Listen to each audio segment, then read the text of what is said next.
حضور علیہ السلام پر سلام ہے۔ شاعر نے بہت اچھا لکھا ہے،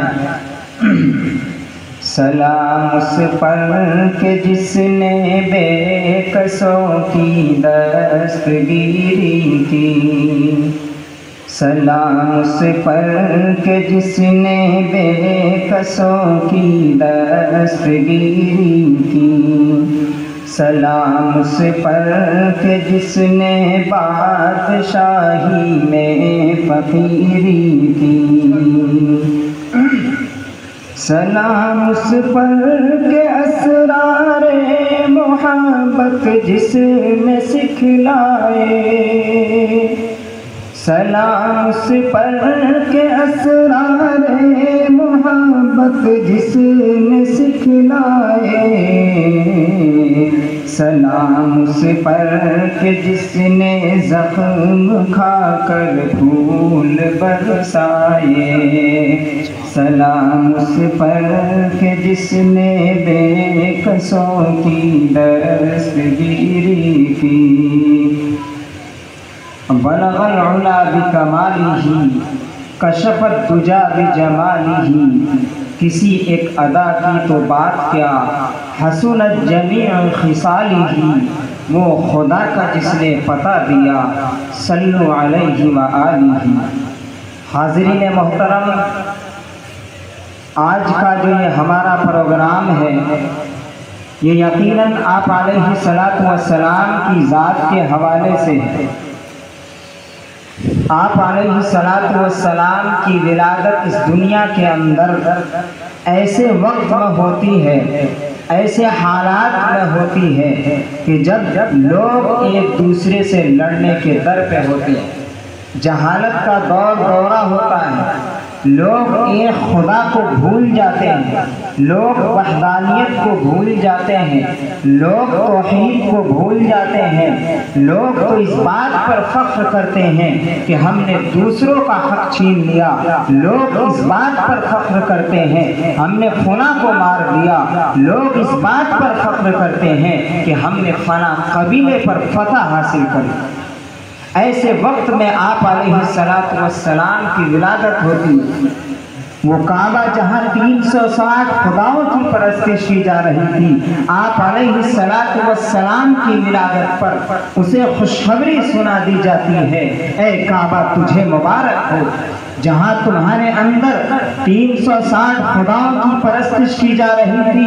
اور یہ باشندوں نے تمہیں ناپاک کر رکھا تھا، تو اے کعبہ تجھے مبارک ہو، جہاں تمہارے اندر 360 خداؤں کی پرستش کی جا رہی تھی، اب محبوب خدا کی ولادت ہو چکی ہے، اب حضور پرنور صلی اللہ علیہ وسلم اس دنیا میں مبعوث ہو چکے ہیں، اب تیرے اندر کسی بت کی پوجا نہیں ہوگی، کسی بت کی عبادت نہیں ہوگی، بلکہ بتوں کو باہر نکال کر پھینک دیا۔ حضور علیہ السلام کی تعلیمات سے پوری دنیا اور پوری کائنات روشن و منور ہو گئی۔ آپ علیہ السلام کے جانثار صحابہ نے آپ کی تعلیمات کو اپنے جبڑے سے پکڑا، آپ کی تعلیمات کو اپنے سینے سے لگایا، اپنے بچوں کا خیال نہ کیا، اپنی بیویوں کا خیال نہ کیا، اپنے وطن کو قربان کر دیا، اپنے دوست و احباب کو چھوڑ دیا، اور آپ کی رسالت، آپ کی تعلیمات،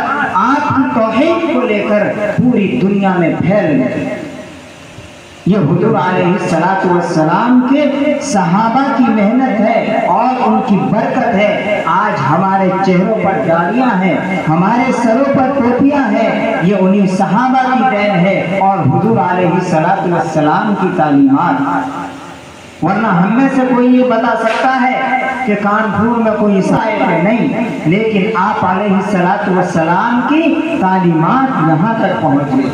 بلکہ وہاں تک پہنچ گئی جہاں تک ہم اور آپ سوچ بھی نہیں سکتے تھے۔ کیوں؟ اس لیے کہ آپ علیہ السلام آخری نبی ہے، آپ کے بعد کوئی نبی آنے والا نہیں ہے، آپ تمام انسانوں کے نبی ہیں۔ حالانکہ آپ علیہ السلام کی بعثت سے پہلے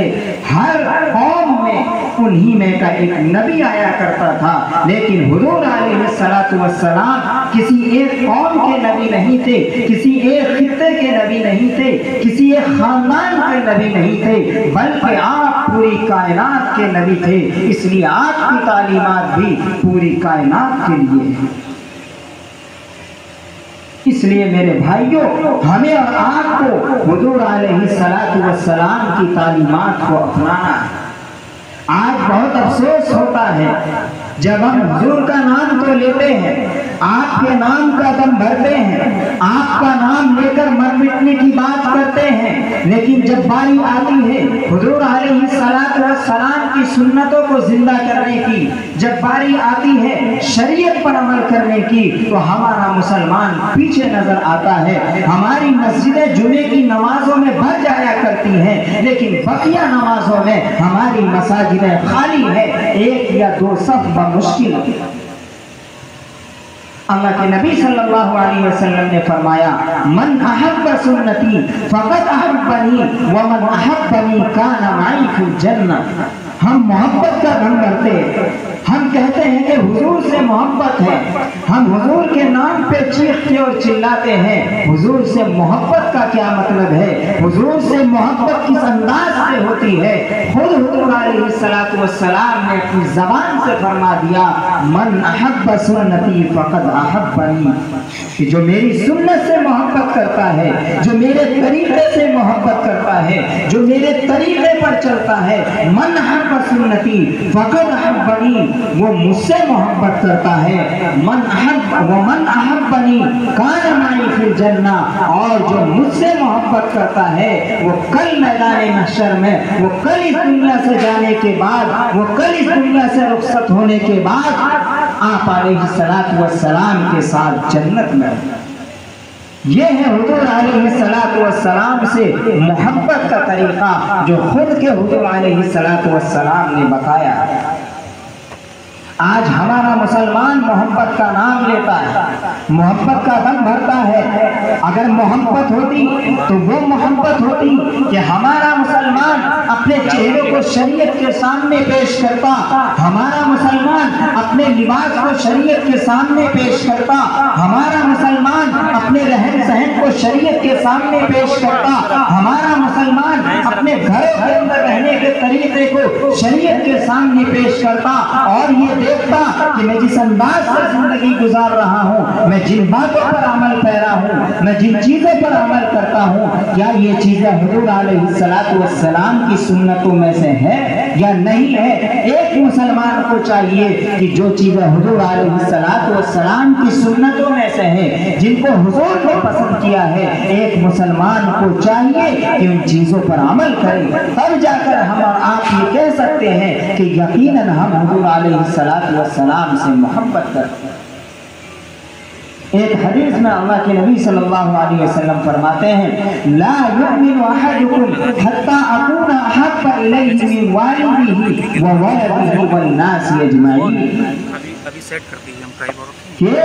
کوئی بھی مسلمان جب تک کامل مومن نہیں ہو سکتا کہ جب تک کہ اس کی محبت میرے لیے اس طور پر نہ ہو جائے کہ میری اگر کہیں پر بات آتی ہے تو وہ اپنے گھر والوں کے سامنے، وہ دنیا والوں کے سامنے، وہ اپنے اعزاء و اقارب کے سامنے میری باتوں کو ترجیح دے، میری ذات کو ترجیح دے، میری سنتوں کو ترجیح دے، تب جا کر کوئی مسلمان یہ کہہ سکتا ہے کہ یقیناً میں نبی علیہ السلام سے اس طور پر محبت کرتا ہوں جس طور پر نبی علیہ السلام نے چاہا ہے یا آپ نے بتایا ہے۔ لیکن آج ہمارا نوجوان اپنی زندگیوں پر غور کرتا، ہمارا نوجوان گلی میں بیٹھ کر، محلے میں بیٹھ کر، اپنے سماج کی بےہودہ جگہوں پر بیٹھ کر عیاشی کرتا ہے، مزے لیتا ہے اور ہنسی مذاق کرتا ہے، نہ جانے کیا کیا انجام دیتا ہے۔ لیکن اسی نوجوان کے کانوں کے اندر جب مسجد سے اللہ اکبر کی صدا آتی ہے، اس کو اتنی توفیق نہیں ہوتی کہ وہ مسجد کی اذان سن کر، وہ مسجد سے اذان سن کر، وہ مؤذن کی آواز سن کر مسجد میں جا کر اللہ کے سامنے اپنا سر جھکائے، یہ توفیق نہیں ملتی۔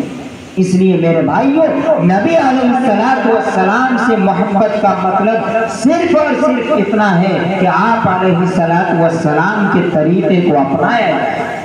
آپ علیہ نے جس طور پر چاہا ہے اس طور پر ہمارا نوجوان زندگی گزارنے پر تیار ہو گئے۔ بےہودہ باتیں، فضول کی باتیں، حالانکہ نبی علیہ السلام نے فرمایا من حسن اسلام المرء ترکہ ما لا یعنی، اسلام کی خوبیوں میں سے یہ ہے، اسلام کی اچھائیوں میں سے یہ ہے کہ انسان اپنے آپ کو بےہودہ باتوں سے، فضول باتوں سے الگ تھلگ کر لے اور ان سے اجتناب کرنے لگے۔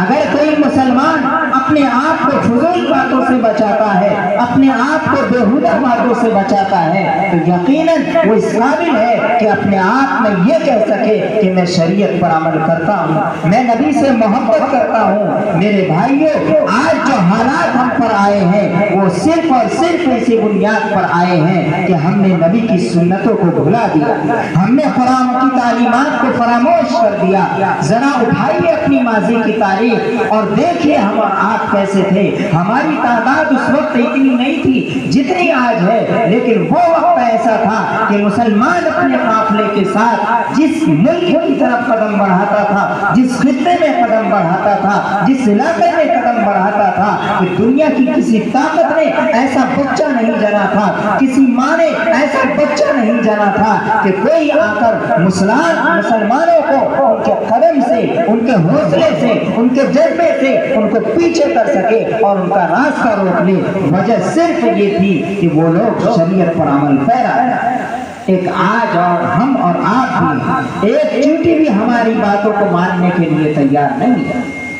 آج جب گھروں میں پریشانیاں آتی ہیں، جب ہم پریشان ہوتے ہیں تو چیختے ہیں، چلاتے ہیں، طرح طرح کی باتیں اپنے بھائیوں سے، اپنے دوستوں سے، اپنے محلے میں بیان کرتے ہیں کہ یہ پریشانی لاحق ہے، لیکن ہم میں سے کوئی غور کرنے کے لیے تیار نہیں ہے کہ آخر شرعی اعتبار سے ہم کس چیز میں کمزور ہیں، شرعی اعتبار سے ہم کس چیز میں کمزور ہیں۔ یقیناً جب غور کریں گے تو ہمیں سمجھ میں آئے گا کہ وجہ صرف ایک ہے، اور وہ یہ ہے کہ ہم نے نبی علیہ السلام کی سنتوں کو فراموش کر دیا، قرآنی تعلیمات کو فراموش کر دیا، اس لیے ہم در در کی ٹھوکریں کھا رہے ہیں۔ آج ہمارے ساتھ کون سی ایسی ذاتیں ہیں جو نہیں ہو رہی ہے، کہاں پر نہیں ہو رہی ہے، کس ملک میں نہیں ہو رہی ہے، چاہے وہاں پر مسلمانوں کی حکومت ہو یا نہ ہو، کون سا ایسا خطہ ہے جہاں مسلمان پریشان نہیں ہے؟ ہر جگہ مسلمان پریشان ہیں، لیکن مسلمان اپنی پریشانی کا حل وہاں ڈھونڈنے نہیں آتا، اس در پہ نہیں آتا جہاں اس کو اپنی پریشانی کا حل مل سکے۔ مسلمان اپنی پریشانی کا حل سماج میں ڈھونڈتا ہے، دنیا میں ڈھونڈتا ہے۔ ہم اور آپ کہتے ہیں کہ صحابہ کرام 2 رکعت نماز پڑھ کے اپنی ضروریات کا حل کر لیا کرتے تھے، ان کا مسئلہ حل ہو جایا کرتا تھا۔ آخر وہ بھی تو اسی نبی کے ماننے والے تھے، آخر وہ بھی تو وہی کلمہ پڑھنے والے تھے جس کو ہم اور آپ کرتے ہیں، لیکن آج ہمارے مسائل اس طور پر حل نہیں ہوتے۔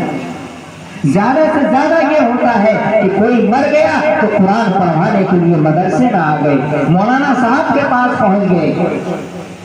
یا شادی پڑھوانا ہو تو پہنچ گئے، لیکن جب ہم عیش میں ہوتے ہیں، جب اچھی حالت میں ہوتے ہیں، تب ہمیں اور آپ کو توفیق نہیں ہوتی کہ ہم شریعت کی طرف رجوع ہو سکے، نبی علیہ السلام کی سنتوں کو، آپ علیہ السلام کے بتائے ہوئے طریقے کو اپنی زندگی کے اندر اتار سکے۔ اس لیے میرے بھائیوں، ہمیں اور آپ کو چاہیے کہ سب سے پہلے اپنے آپ کو اس بات پر آمادہ کریں کہ ہم نبی علیہ السلام کی سیرت کو اپنائیں گے، آپ کی سنتوں کو اپنائیں گے۔ آقا علیہ السلام نے انہی دوروں کے لیے فرمایا تھا کہ ایسے وقت میں جب میری سنت مٹ رہی ہو، کوئی شخص اگر میری ایک سنت کو بھی زندہ کرتا ہے، اللہ کے نبی فرماتے ہیں کہ اس کے لیے 100 شہیدوں کا اجر ہے۔ آج غور کیجیے کتنی ساری سنتیں ہیں جو ختم ہوتی جا رہی ہیں، ہم دوسرے کے طریقے کو اپنانے پر فخر کرتے ہیں۔ عیاش قسم کے لوگ، ناچنے گانے والے لوگ اگر کسی چیز کو پہن کر آ جائے تو ہمارا مسلمان فخر کے ساتھ ان چیزوں کو اپنا کر گھومتا ہے۔ ہم لوگ دیکھتے ہیں، باہر ہم مشاہدہ کرتے ہیں، پینٹ یہاں سے پھٹی ہوئی، سر کے بال طرح طرح کے ہیں، یہ طریقہ کہاں سے آیا؟ کیا یہ شرعی طریقہ ہے؟ کیا یہ نبی علیہ السلام کا طریقہ ہے؟ کیا نبی نے ایسے بال رکھے تھے؟ کیا نبی نے ایسا لباس پہنا تھا؟ نہیں میرے بھائیوں، نہیں۔ یہ صرف ہم لوگ کہنے کو تو یہ کہتے ہیں کہ ہمارا ملک آزاد ہو گیا ہے، ہم لوگ انگریزوں سے آزاد ہو گئے ہیں، لیکن ذہنی طور پر ہم اور آپ مکمل طور پر ان لوگوں کے غلام، ان کی ساری چیزوں کو اپناتے ہیں، ایک ایک چیزوں کو ان کی اپناتے ہیں اور اپنی زندگی کے اندر داخل کرتے ہیں اور فخر کے ساتھ اپناتے ہیں۔ آج ایک مسلمان ہے جو پابندی کے ساتھ نماز پڑھتا ہے، جو شریعت پر صحیح طور پر عمل کرتا ہے، لیکن اس کے پاس روپیے پیسے نہیں ہوتے ہیں، اس کے پاس گاڑیاں نہیں ہیں، بہت بڑی عمارت نہیں ہے، تو ہمارا سماج اس کو کوئی حیثیت نہیں دیتا، بلکہ ہمارے سماج میں حیثیت صرف ان لوگوں کی ہوتی ہے جن کے پاس پیسے، جن کے پاس روپیے ہو، جن کے پاس گاڑیاں ہو۔ ہمارا آپ کا ذہن یہ بن گیا ہے کہ جو دنیا بھی اعتبار سے اچھا ہو، اس کی باتوں میں اثر ہمارے آپ کے سامنے ہوتی ہے۔ وہی آدمی ہے جو شریعت پر عمل کرتا ہے، اگر وہ کوئی بات کہے تو ہمارا سماج اس کو ماننے کے لیے تیار نہیں ہے۔ ہم اور آپ یہی فیصلہ کر دیتے ہیں کہ وہ شخص صحیح نہیں ہے، حالانکہ اللہ کے نبی صلی اللہ علیہ وسلم فرماتے ہیں الکیس من دان نفسہ وعمل لما بعد الموت، کیا عقل مند آدمی وہ ہے جو آنے والی زندگی کے لیے اپنے آپ کو تیار کرے، اور جب وہ اپنے آپ کو تیار کرتا ہے، شریعت پر چلتا ہے، داڑھی رکھتا ہے، تو پھر ہمارے سماج میں اس کو طرح طرح سے ٹارچر کیا جاتا ہے۔ میں ان باتوں میں نہیں جانا چاہتا کہ شادیوں میں ہمارے یہاں کیا ہوتا ہے۔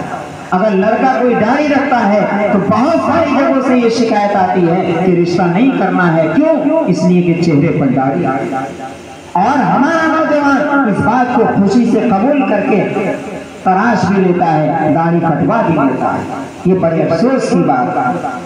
اگر ہم نبی کو مانتے ہیں، اگر ہم اسلام کے ماننے والے ہیں، تو ہمیں چاہیے کہ صحیح طور پر مانیں، حقیقت میں مانیں، نبی علیہ السلام کی ایک ایک سنت پر عمل کرنے کی کوشش کریں، اور ایک ایک سنت کو اپنی زندگی میں جب داخل کریں گے تو پھر دنیا کی کوئی بھی طاقت ایسی نہیں ہے جو ہم اور آپ سے مقابلہ کر سکے۔ ہمارے اندر ایمان کی وہ قوت ہے نہیں، ہمارے اندر وہ حرارت ہے نہیں۔ اگر ہم صحیح طور پر شریعت پر عمل پیرا ہو جائیں، صحیح طور پر سنتوں کو اپنانے لگے، قرآنی تعلیمات کو اپنانے لگے، تو خدا کی قسم اگر ایک مسلمان بھی ہوگا، ہزاروں کے مجمع میں ہوگا، لاکھوں کے مجمع میں ہوگا، کروڑوں کے مجمع میں ہوگا، تو وہ کسی سے دبے گا نہیں، وہ شان سے کہے گا کہ میں مسلمان ہوں، میں نبی کا ماننے والا ہوں، میں ایک اللہ کا ماننے والا ہوں، میری پہچان داڑھی اور ٹوپی ہے، لیکن ہماری پہچان مجلس کے اعتبار سے بدل جایا کرتی ہے، ہماری پہچان مجلس کے اعتبار سے بدل جایا کرتی ہے۔ ہم دیکھتے ہیں کون سی مجلس ہے، اسی اعتبار سے اپنے آپ کو تیار کر کے جاتے ہیں۔ گویا کہ ہمارا جو یہ لباس تھا، جس لباس کو پہن کر ہم اللہ کے سامنے گئے تھے، جس لباس کو پہن کر ہم جمعے کی نماز پڑھنے گئے تھے، اس لباس کو پہن کر ہم شادیوں میں نہیں جا رہے، اس لباس کو پہن کر جس مجلس کی ہمارے نزدیک اہمیت ہے ان مجلسوں میں نہیں جا رہے ہیں۔ اسی سے ہماری ذہنیت کا پتہ چلتا ہے کہ ہم کتنے بڑے دیندار۔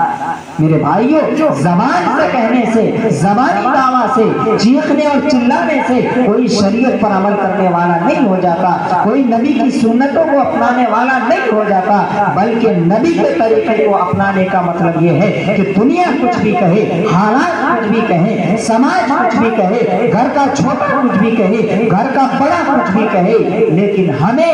جو شریعت کہتی ہے اسی پر عمل کرنا ہے۔ ہو سکتا ہے کہ دشواریاں آئے، ہو سکتا ہے کہ مشکلات آئے، ہو سکتا ہے کہ پریشانیاں آئے، لیکن تمام پریشانیاں ٹل جائیں۔ خود غور کریں نبی علیہ السلام کی زندگی پر،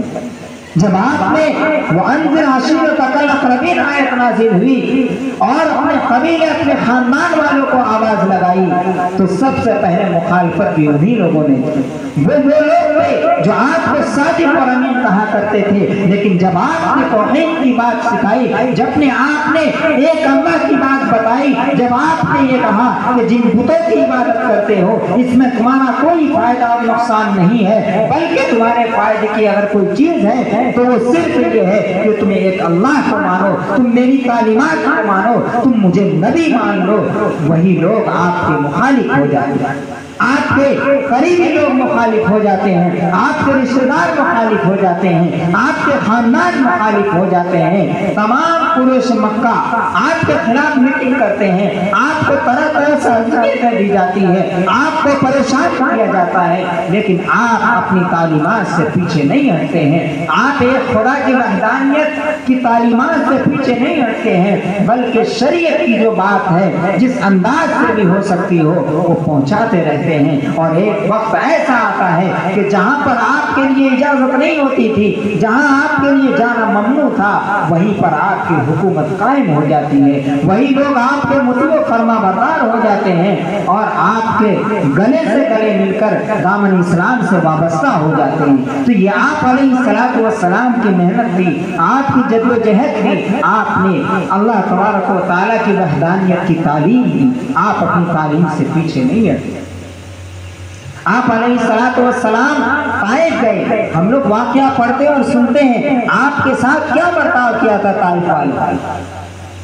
لہو لہان کر دیا گیا تھا، لیکن پھر بھی آپ اپنی تعلیمات سے پیچھے نہیں ہٹے، ہر وقت اپنی تعلیمات پر ڈٹے رہے اور آپ نے اپنے اخلاق حسنہ سے قیامت تک آنے والے انسانوں کو یہ بتا دیا کہ اخلاق جس طور پر محمد بن عبداللہ کا تھا، اخلاق جس طور پر نبی علیہ السلام کا تھا، کسی کا نہیں تھا۔ ہم لوگ بہت سارے واقعات سنتے اور پڑھتے ہیں، خود طائف کے موقع پر